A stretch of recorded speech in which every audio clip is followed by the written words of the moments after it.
ಮಚ್ಚೆ ಗ್ರಾಮದ ಯುವಕ ತನ್ನ ಪತ್ನಿಯನ್ನ ಬೆಂಗಳೂರಿಗೆ ಕರೆದೊಯ್ದ ಬಳಿಕ ಯುವತಿಯು ಸಂಶಯಾಸ್ಪದವಾಗಿ ಆತ್ಮಹತ್ಯೆಗೆ ಶರಣಾಗಿದ್ದು ಯುವತಿಯ ಮನೆಯವರು ಅಳಿಯನೇ ಕೊಲೆ ಮಾಡಿರುವುದಾಗಿ ಆರೋಪಿಸಿದ್ದಾರೆ. ಇಂದು ನ್ಯಾಯಕ್ಕಾಗಿ ಯುವತಿಯ ಮನೆಯವರು ಬೆಳಗಾವಿ ನಗರ ಪೊಲೀಸ್ ಆಯುಕ್ತರಿಗೆ ಮನವಿ ಸಲ್ಲಿಸಿದ್ದಾರೆ.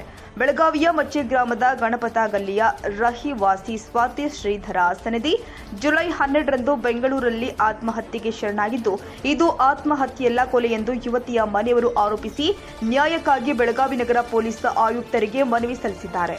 ಬಿಜೆಪಿ ಮಹಿಳಾ ಕಾರ್ಯಕರ್ತೆಯಾದ ಡಾಕ್ಟರ್ ಸೊನಾಲಿ ಸರನೋಬತ್ ರವರು ಬೆಳಗಾವಿಯ ಸ್ವಾತಿ ಕೇದಾರಿ ಸನದಿ ಎಂಬ ಯುವತಿ ಮದುವೆಯ ಪತಿಯೊಂದಿಗೆ ಬಳಿಕ ಬೆಂಗಳೂರಲ್ಲಿ ವಾಸವಾಗಿದ್ದು, ಪದೇ ಪದೇ ಸ್ವಾತಿ ಶಿಕ್ಷಣಕ್ಕೆ ಪತಿ ಮನೆಯವರು ವಿರೋಧ ವ್ಯಕ್ತಪಡಿಸ್ತಾ ಇದ್ರು. ಸ್ವಾತಿಗೆ ಪತಿಯ ಮನೆಯವರು ಕಿರುಕುಳ ಕೊಟ್ಟಿದ್ದಾರೆ. ನಂತರ ಜುಲೈ 12ರಂದು ಸ್ವಾತಿ ಅನುಮಾನಾಸ್ಪದವಾಗಿ ಸಾವನ್ನಪ್ಪಿದ್ದಾಳೆ.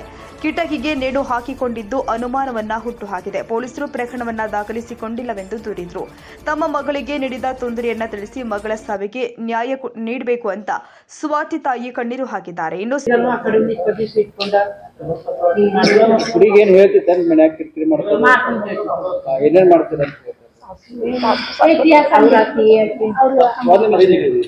ಅವ್ರ ಅತ್ತಿ ಗಂಡನ ಮಾತಾಡ್ತಾರ, ಮಧ್ಯದ ಚಲೋ ಮಾತಾಡ್ತಾರೆ, ನಾವು ತ್ರಾಸ ಕೊಡ್ತಾರ.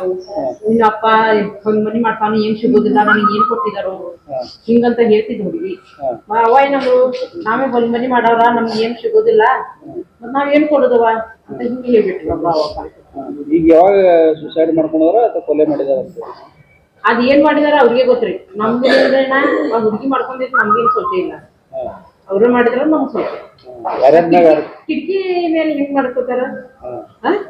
ಯಾರ ಗೊತ್ತೈತಿ? ಕಿಟಕಿಗೆ ಪೋಸ್ಟ್ ಹಾಕೋದ್ರಂತ ಅಗ್ಗಿ ಬರ್ತೈತಿ, ಕಣ್ಣು ತಿರುಗಿರ್ತೈತಿ. ಈಗ ಹಂಗ ಮಲ್ಕೋದ್ರ ಹಂಗ ಮಲ್ಕೊಂಡ್ ಬಿಟ್ಟಿದವ್ರು ಹೆಂಗ್ ನಾವ್ ಹಿಡ್ಕೋಬೇಕು?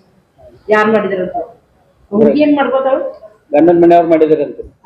ಅವ್ರ ಮೇಲೆ ನಮ್ ಸಂಶಯ. ಅವ್ರ ಕಾಲ ಬಿದ್ದು ಯಾಕೆ ತಗೊಂಡ್ ಹೋದ್ರು? ರೈತರ ಮುಂದೆ ನಾವ್ ತ್ರಾಸ ಕೊಡುದಿಲ್ಲ, ಇದ್ರ ಮುಂದೆ ನಾವ್ ಏನ್ ಮಾಡುದಿಲ್ಲ ಅಂತ ಯಾಕೆ ಹೇಳ್ಬೇಕು?